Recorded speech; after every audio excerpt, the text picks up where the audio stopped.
Dalam episode sebelumnya, dikisahkan begitu tiba di Tarifa pagi itu, si anak gembala langsung bertemu dengan si wanita peramal.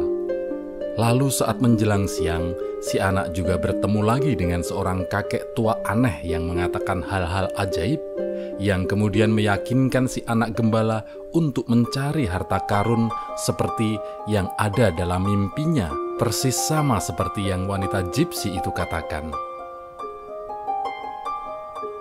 Bahkan belakangan kakek tua yang mengaku raja negeri antah berantah itu meminta si anak memberikan sebagian domba-dombanya sebagai imbalan atas petunjuk yang akan dia berikan tentang bagaimana cara dia mendapatkan harta karun itu.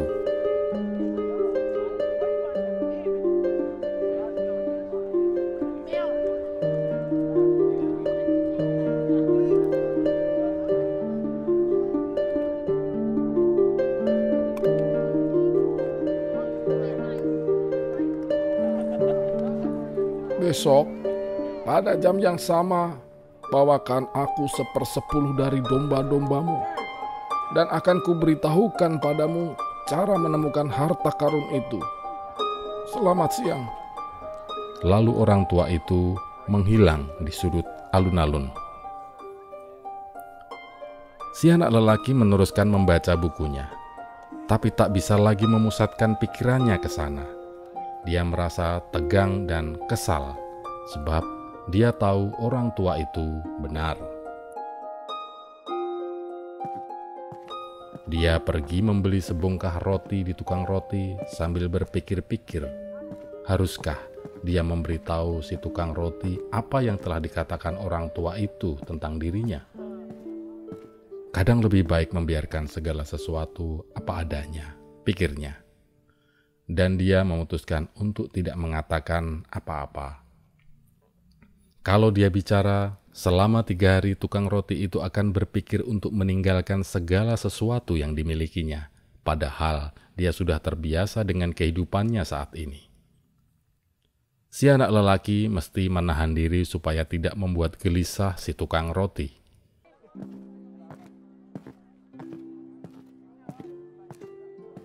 Maka dia pun mulai berjalan-jalan keliling kota itu, dan tahu-tahu dia sudah berada di gerbang-gerbang kota.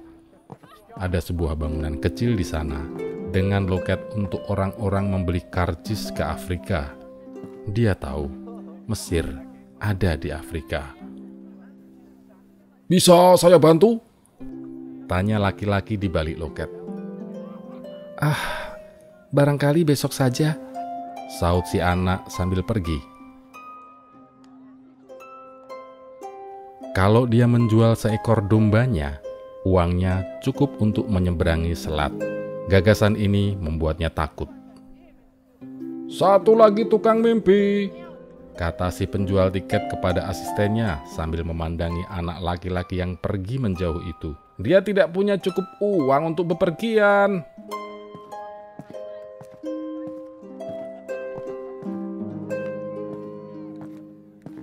Tadi, ketika berdiri di depan loket karcis itu, si anak teringat domba-dombanya, dan dia memutuskan akan kembali menjadi gembala saja.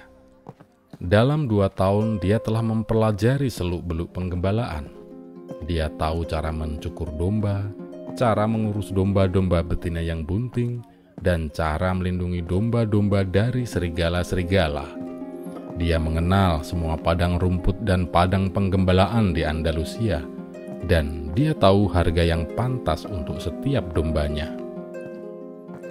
Dia memutuskan kembali ke kandang milik temannya dengan mengambil rute paling jauh.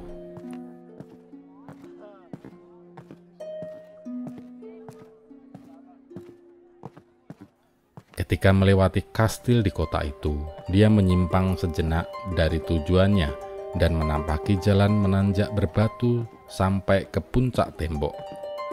Dari sana dia bisa melihat Afrika di kejauhan. Pernah ada yang mengatakan padanya, dari sanalah asal-usul bangsa Moor yang kemudian menaklukkan seluruh Spanyol.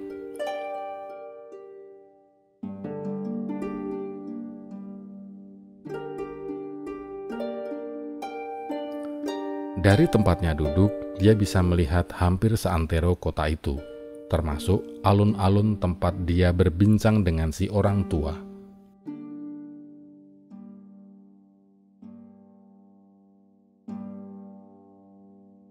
Terkutuklah saat aku bertemu orang tua itu, pikirnya. Dia datang ke kota untuk mencari perempuan yang bisa menafsirkan mimpinya, tapi perempuan itu dan si orang tua sama sekali tidak terkesan akan profesinya sebagai gembala. Mereka orang-orang penyendiri yang tidak lagi percaya apapun dan tidak mengerti bahwa gembala lambat laun makin terikat dengan domba-dombanya. Dia tahu segala sesuatu tentang masing-masing dombanya. Dia tahu domba-domba mana saja yang pincang, mana yang 2 bulan lagi akan beranak, dan mana saja yang paling malas. Dia tahu cara mencukur mereka, juga cara menyembelih mereka. Mereka pasti akan menderita seandainya dia memutuskan untuk meninggalkan mereka.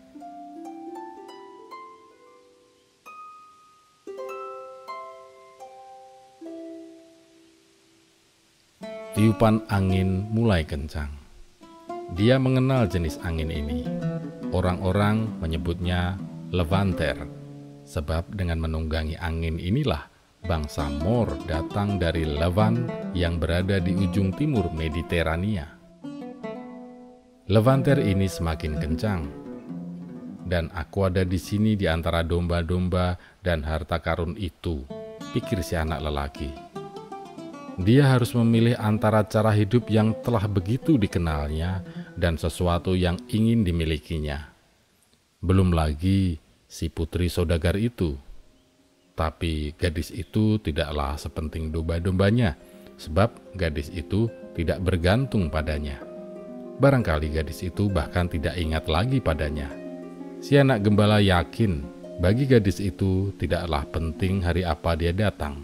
Baginya setiap hari sama saja, dan kalau setiap hari terasa sama saja, itu karena orang-orang tidak menyadari hal-hal indah yang terjadi dalam hidup mereka setiap hari, seiring terbitnya matahari.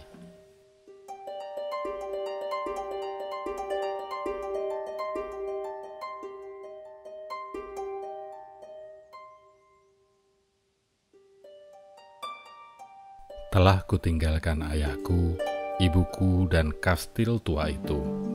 Mereka telah terbiasa jauh dariku. Begitu pula aku. Domba-domba ini juga akan terbiasa dengan ketidakhadiranku, pikir si anak. Dari tempatnya duduk, dia bisa mengamati alun-alun. Orang-orang masih terus keluar masuk di toko si tukang roti. Ada pasangan muda duduk di bangku panjang tempat dia berbincang-bincang dengan orang tua itu, dan mereka berciuman.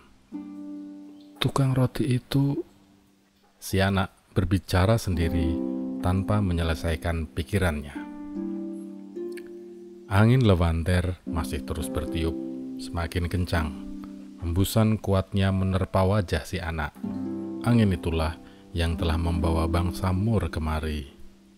Ya, tapi angin itu pula yang telah membawa aroma padang pasir serta perempuan-perempuan bercadar.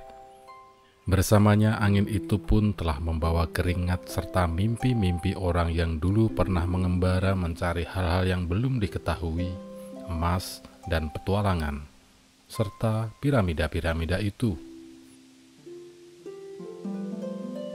Si anak lelaki merasa iri pada angin yang bertiup bebas. Namun disadarinya dia pun bisa sebebas angin. Tak ada yang menahannya kecuali dirinya sendiri. Domba-dombanya, putri sang saudagar, dan padang-padang Andalusia hanyalah bagian dari rute-rute yang ditempuhnya dalam perjalanannya menggapai takdirnya.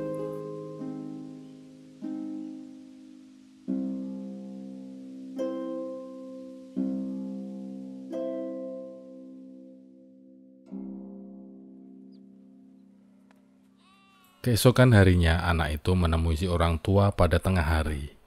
Dia membawa 6 ekor dombanya. Aku heran, kata si anak. Domba-dombaku yang lain langsung dibeli oleh temanku. Katanya sejak dulu dia ingin menjadi gembala, dan kedatanganku merupakan pertanda bagus. Memang begitulah selalu, kata si orang tua. Itu namanya hukum keberuntungan. Orang yang baru pertama kali main kartu hampir selalu menang. Keberuntungan pemula. Kenapa begitu? Sebab ada daya menghendaki engkau mewujudkan takdirmu. Kau dibiarkan mencicipi sukses untuk menambah semangatmu. Kemudian si orang tua mulai memeriksa domba-domba itu. Dilihatnya salah seekor ternyata pincang. Si anak menjelaskan bahwa itu tidak penting, sebab domba ini justru yang paling cerdas di antara lain-lainnya dan menghasilkan wol paling banyak. Di mana harta karun itu berada? Tanya si anak. Di Mesir, dekat piramida-piramida. Anak itu terperanjat. Perempuan Gipsi itu juga berkata demikian. Tapi dia tidak memungut bayaran sepeser pun. Supaya menemukan harta karun itu, kau harus mengikuti pertanda-pertanda yang diberikan. Tuhan telah menyiapkan jalan yang mesti dilalui masing-masing orang. Kau tinggal membaca pertanda-pertanda yang ditinggalkannya untukmu. Sebelum sempat si anak menjawab, seekor kupu-kupu terbang di antara dirinya dan orang tua itu. Dia pun teringat ucapan kakeknya. Kupu-kupu merupakan pertanda bagus. Seperti jangkrik dan ekspektasi-ekspektasi, seperti kadal dan daun semanggi berhelai 4. Benar sekali, kata si orang tua yang rupanya bisa membaca pikiran si anak. Persis seperti yang diajarkan kakekmu. Semua ini pertanda bagus. Orang tua itu menyibakkan jubahnya, dan si anak lelaki terkesiap melihat apa yang ada di balik jubah itu. Orang tua itu mengenakan tutup dada dari emas yang berat, bertatahkan batu-batu mulia.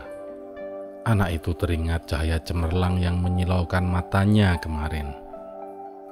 Orang tua ini benar-benar seorang raja. Tentunya dia menyamar supaya tidak menjadi sasaran para pencuri. Ambil ini, kata orang tua itu, sambil mengulurkan sebutir batu putih dan batu hitam dari bagian tengah penutup dadanya. Kedua batu ini adalah Urim dan Tumim. Batu yang hitam berarti iya, dan yang putih berarti tidak. Saat kau tak sanggup membaca pertanda-pertanda yang diberikan padamu, batu-batu ini akan membantumu mengambil keputusan. Selalu tanyakan pertanyaan yang objektif. Tapi sedapat mungkin, cobalah mengambil keputusan sendiri. Harta karun itu ada di piramida-piramida. Kau sudah tahu itu. Tapi aku terpaksa meminta bayaran 6 ekor domba karena aku telah membantumu mengambil keputusan. Si anak lelaki menyimpan kedua butir batu itu di dalam kantongnya. Mulai saat ini, dia akan mengambil keputusan-keputusan sendiri. Jangan lupa, segala sesuatu yang kau hadapi, pusatnya hanya satu. Jangan lupakan juga bahasa pertanda-pertanda. Namun yang utama, jangan lupa mengikuti takdirmu sampai pada akhirnya. Sebelum pergi, aku ingin menceritakan sebuah kisah pendek kepadamu. Seorang pemilik toko menyuruh anaknya pergi mencari rahasia kebahagiaan dari orang paling bijaksana di dunia. Anak itu melintasi padang pasir selama 40 hari dan akhirnya tiba di sebuah kastil yang indah, jauh tinggi di puncak gunung. Di sanalah orang bijak itu tinggal. Namun ketika dia memasuki aula kastil itu, si anak muda bukannya menemukan orang bijak tersebut, melainkan melihat kesibukan besar di dalamnya. Para pedagang berlalu lalang, orang-orang yang bercakap-cakap di sudut-sudut, ada orkestra kecil sedang memainkan musik lembut, dan ada meja yang penuh dengan piring-piring berisi makanan-makanan paling enak di belahan dunia tersebut. Si orang bijak berbicara dengan setiap orang, dan anak muda itu harus menunggu selama 2 jam. Setelah itu barulah tiba gilirannya. Si orang bijak mendengarkan dengan seksama saat si anak muda menjelaskan maksud kedatangannya. Namun dia mengatakan sedang tidak punya waktu untuk menjelaskan rahasia kebahagiaan. Dia menyarankan anak muda itu melihat-lihat sekeliling istana dan kembali ke sini 2 jam lagi. Sementara itu, aku punya tugas untukmu, kata si orang bijak. Diberikannya kepada anak muda sendok teh berisi 2 tetes minyak. Sambil kau berjalan-jalan, bawalah sendok ini, tapi jangan sampai minyaknya tumpah.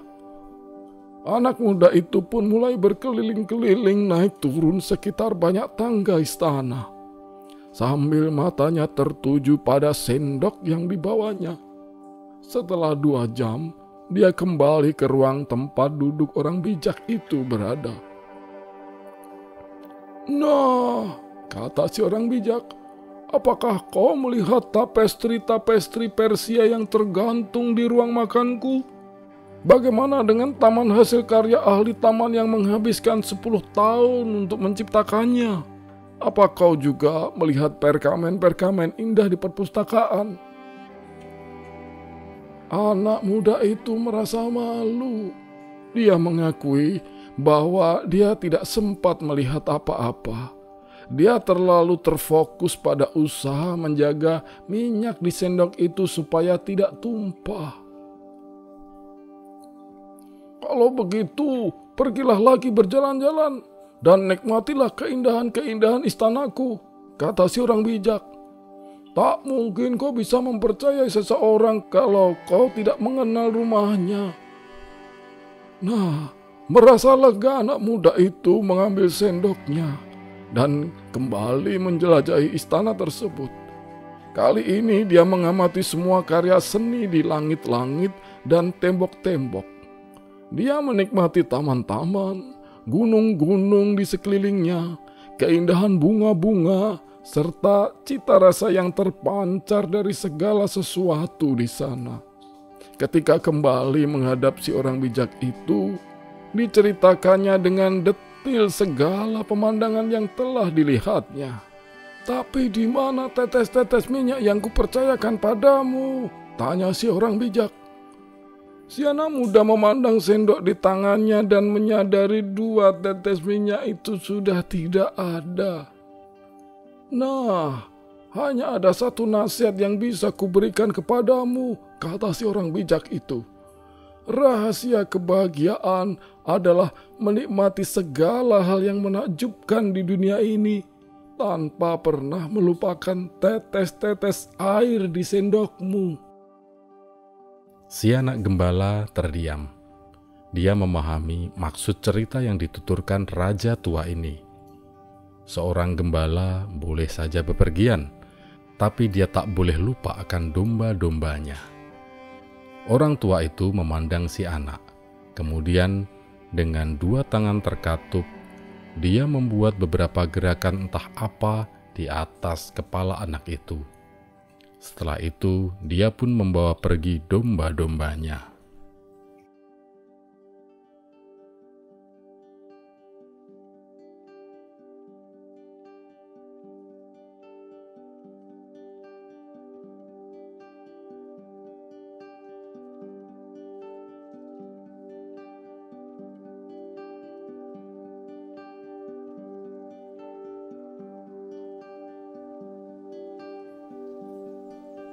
Di bagian kota yang paling tinggi di Tarifa ada benteng tua yang dibangun bangsa Moor.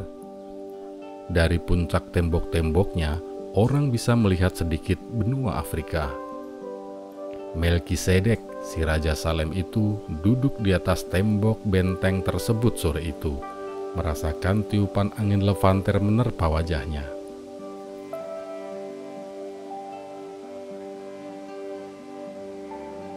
Domba-dombanya gelisah di dekatnya, masih merasa asing dengan majikan barunya, dan mereka tidak tenang oleh perubahan yang besar ini. Yang mereka inginkan hanyalah makanan dan air.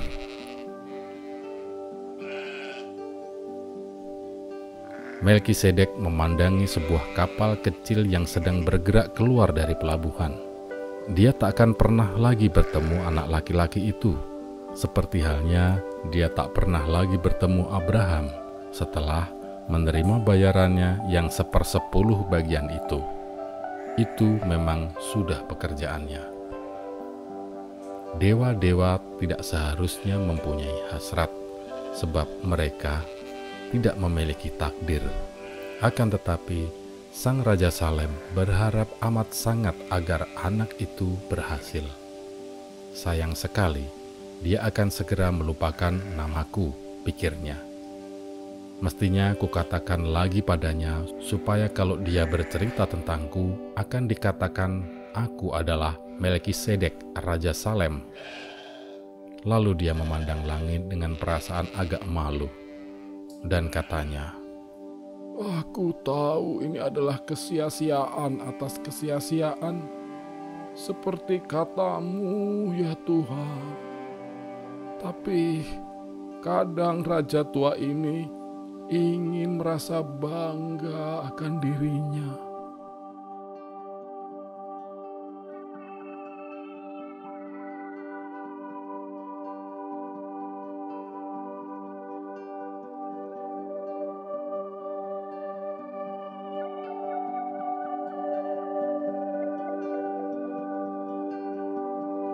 Demikianlah kisah si anak gembala dalam episode ketiga pembacaan dramatik ini. Si anak gembala sudah mengambil keputusan meninggalkan kehidupannya sebagai anak gembala di Andalusia, Spanyol, dan menyeberangi selat menuju Tangier, Maroko di benua Afrika. Apakah keputusannya mengejar mimpi tidurnya itu tepat? Bagaimana pula dengan gadis pujaan hatinya itu? Ikuti terus kisah ini dalam episode-episode selanjutnya. Sampai jumpa.